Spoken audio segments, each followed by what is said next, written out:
घर मेरा भी हमारे खाने बनाए में परेशान रहल और जितना रोटियाँ बनावे न 4 आदमी के अपना रोटियाँ 2 आदमी के बने लगे वो सातू भर के।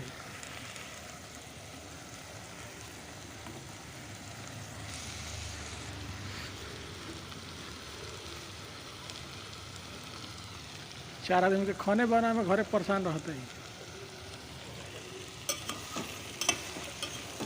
ये बना तो मुर्गा लिट्टी